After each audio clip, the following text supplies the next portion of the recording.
विद्यमानाय निर्धूत कलिनात्मने सालोकानां त्रिलोकानां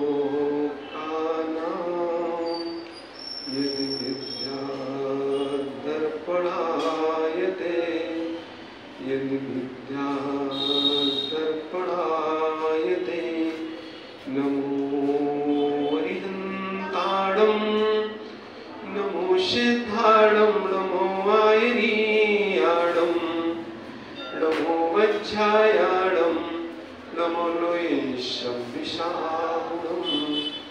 बोली पंच परमेश्वर भगवान की जय, देवादेव श्री आदिनाथ भगवान की जय, मूल नायक 1000 चंद्रपुर भगवान की जय, वर्तमान शासन नायक श्री पद्मनाभ स्वामी की जय, आचार्य भगवान श्री समंदर स्वामी महाराज की जय, परम पूज्य आचार्य भगवान गुरुवर विश्व सागर जी महाराज की जय, प्रसम सागर सात सागर महाराज की जय, संत दिवाली माता की जय की जय, मुनि संघ की जय।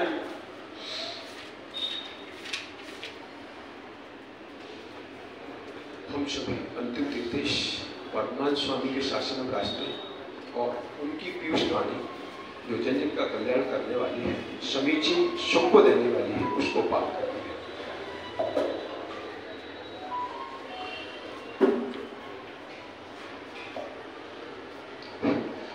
जीव अनादि से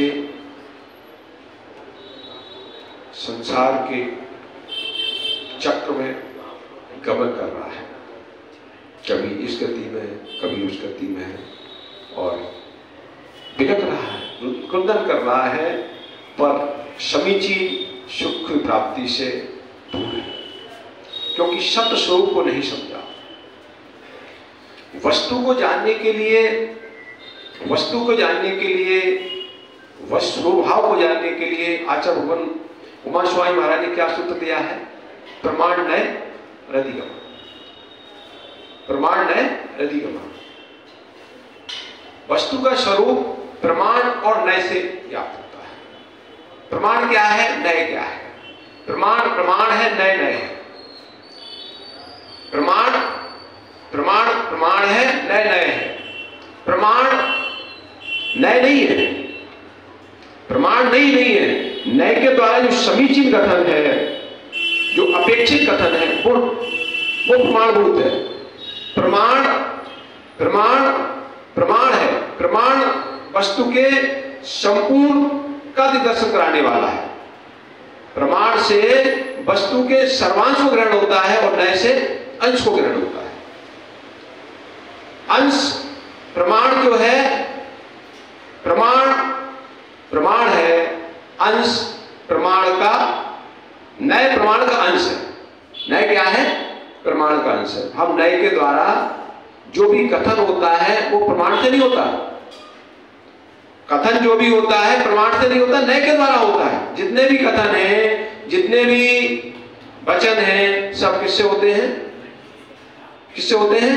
नय के द्वारा। जितने आगम हैं सब कथन है नय के द्वारा, पर वस्तु प्रमाणभूत है। वस्तु प्रमाणभूत है। आचार्य भगवान यहां करुणायोग की चर्चा कर रहे हैं। करुणायोग क्या है? लोकालोक भ्रमते, लोक और अलोक के विभाग को कहने वाला कौन है? करुणायोग। जिसमें लोक की अलोक की चर्चा हो वो करुणायोग है। अब लोक क्या है, अलोक क्या है? जहां छह द्रव्य है वो क्या है? लोक है।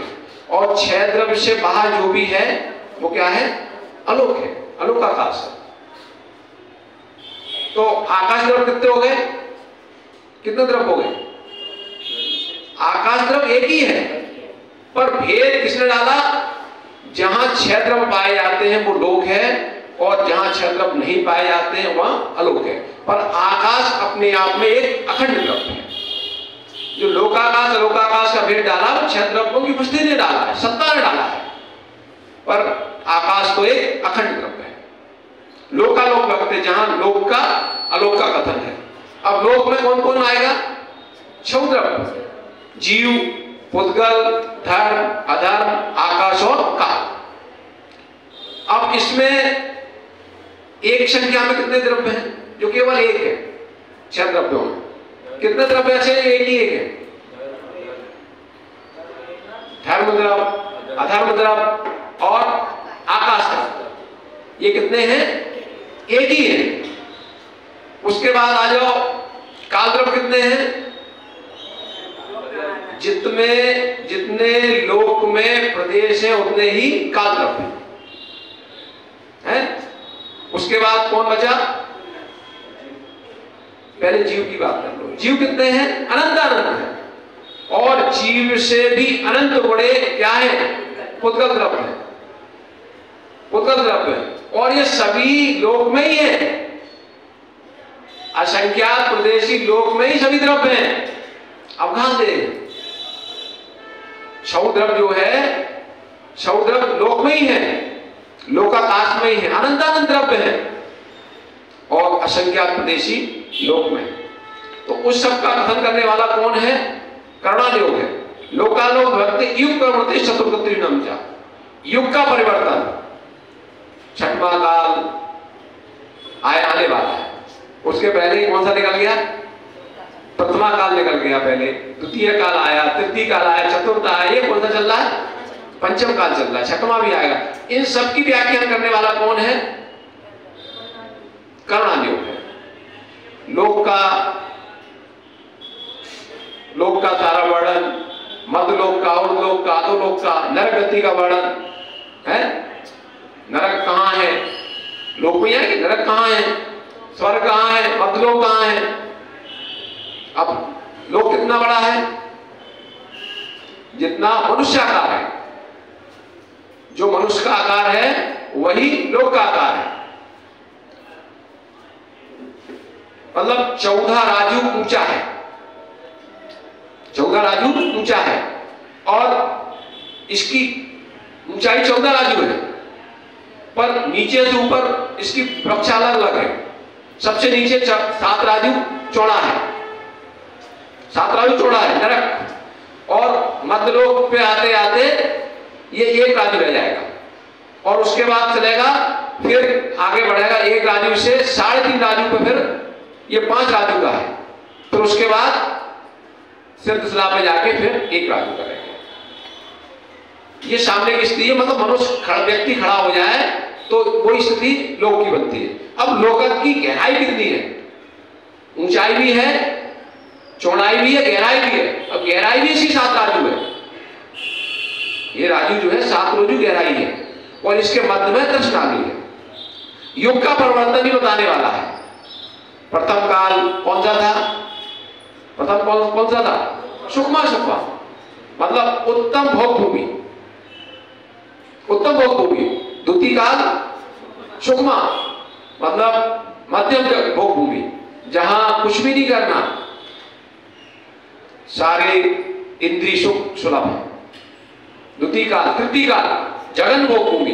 तीनों कालों में मतलब पुरुषार्थ करने की कोई आवश्यकता नहीं। 10 तरह के काल वृक्ष हैं, जिसकी इच्छा हुई, जो में सामग्री चाहिए थे, सामग्री सुलभ है। 10 प्रकार के कल्प वृक्षों से हमें सारी सामग्री उपलब्ध है। यहां कोई झगड़े ही नहीं, यहां कोई झगड़े ही नहीं होते, परिणाम भी शांत रहते हैं।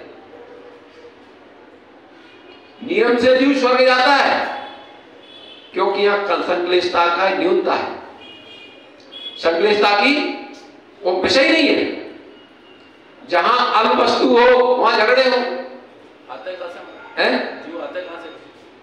कहां से आते हैं? भोगभूमि से, भोगभूमि जाने वाले जीव मतलब से भी, यहां से भी जाते हैं, कर्मभूमि से भी आते हैं, कर्मभूमि से आएंगे। सारे जितने जीव भोगभूमि जा रहे हैं सारे कर्मभूमि से जाएंगे। न स्वर्गलोक से आते हैं, न स्वर्गलोक से आते हैं, न नरक लोक से आते हैं। त्रिंच गति से भी आएंगे तो कौन होंगे? मनुष्य, मनुष्य त्रिंच, 2 गतियों से आने वाले, मनुष्य गति या त्रिंच गति।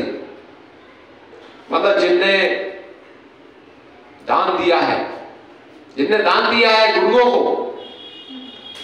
जिनने गुरु उपासना की है, गुरुओं को दान दिया है, भैयावृत्ति की है, पंच प्रविष्टि की आराधना में लगे हैं, वो कहां जाएंगे? भोगभूमि। मतलब कषायों की मनता है, सम्यक दृष्टि नहीं जाएगा। सम्यक दृष्टि भोगभूमि नहीं जा सकता। यदि सम्यक दर्शन प्राप्ति के पहले, मतलब सम्यक दर्शन प्राप्ति के पहले यदि भोगभूमि का बंद, मनुष्य गति का बंद कर लिया है तो भोगभूमि जाएगा, त्रिंच गति का बंद कर लिया तो भोगभूमि जाएगा, अन्यथा नहीं आ सकता, अन्यथा नहीं आ सकता। पर फिर भी जाएगा तो वहां स्त्री नहीं होगा, नपुंसक नहीं होगी, नपुंसक तो होती नहीं है, मतलब स्त्री भी नहीं होगा नियम से, पुरुष ही होगा, नियम से पुरुष होगा। मतलब भोगभूमि जाने वाले सब मनुष्य त्रिंच ही होते हैं, अन्य नहीं होते। स्वर्ग और नरक से, स्वर्ग से नरक से कोई भोगभूमि नहीं जाता। और सम्यक दृष्टि जीव भी यदि सम्यक दर्शन प्राप्ति के तक प्राप्त, उसके बाद यदि मतलब कर्म बंद करता है, गति बंद करता है, तो नियम से स्वर्ग जाएगा, या फिर गति बंद नहीं की है तो मतलब निश्चय चारित्र की उपासना की है तो मोक्ष जाएगा, अन्य गति नहीं है सम्यक दृष्टि के लिए। यदि पूर्ण बंद किया है तो नरक भी जा सकता है, त्रिंच भी हो सकता है और मनुष्य भी हो सकता है। मनुष्य होगा तो वो भूमि का, त्रिंच होगा तो वो भूमि का, और नरक जाएगा तो पहले नरक, नियम है। और सम्यक दर्शन प्राप्त हो गया, वो नियम से मतलब अल्प समय में मोक्ष जाने वाला है। और जिसने सम्यक दर्शन के साथ शरीर छोड़ा है उसी की बात है, जिसने सम्यक दर्शन के साथ शरीर छोड़ा वो 8 मोक्ष जाना ही है उसको। युग प्रवृत्ति चतुर्गति में, अब चतुर्गति का भ्रमण का वर्णन भी करने वाला कौन है? ये भी कर्णान योग है। आदर्श में हो, जैसे दर्पण में जैसी स्थिति है वो सिर्फ दिखाई देती, वैसे ही कर्णान योग भी आपके परिणामों की धारा को बताने वाला है। आपके परिणामों की धारा क्या चल रही है, इसका ज्ञान करना है तो कर्णान योग का अध्ययन करो। हमारे परिणामों की धारा क्या चल रही है तो ये सब समझ में आएगा कर्णान योग से। हम गति का निर्णय कौन करेगा? हमारे परिणामों की धारा करेगी, और वो परिणाम हमारे कैसे चल रहे हैं ये बताएगा कौन? कर्णान योग। कर्णान योग का सम्यक दृष्टि सच्चा सम्यक दृष्टि है। सम्यक दृष्टि की पहचान जो गुणस्थान की बात है, गुणस्थान तो कर्णान योग ही बता पाएगा।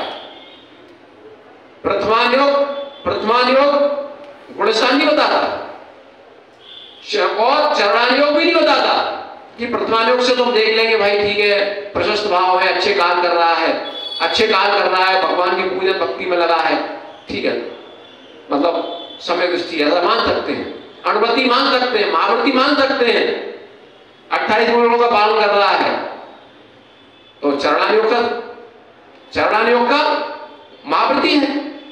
पर कर्णान योग का तब होगा जब उसके भाव होंगे,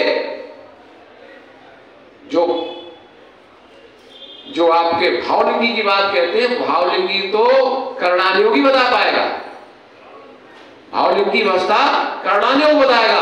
पंचम गुण स्थान में है, भेष में है या भावों में है, ये कौन निर्णय करेगा? ये केवल करेगा कर्णान योग। या फिर अध्यात्म में लीन होने वाला, वहां भी कर्णान योग ही बताएगा। या तो खुद जानो क्यों, अध्यात्म भी दूसरे के विषय नहीं है, कर्णान योग भी केवलियों का विषय है।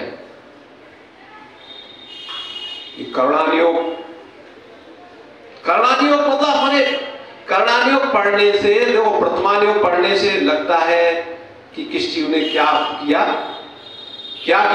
और क्या लाभ पाया, मतलब कैसे क्या किया, किसके साथ अच्छा किया, बुरा किया, उसका क्या फल मिला। प्रथमान योग। चरणान योग बताएगा कि भाई आप अणुव्रति भी है, महाव्रति है, तो आपकी दुर्गति नहीं होगी।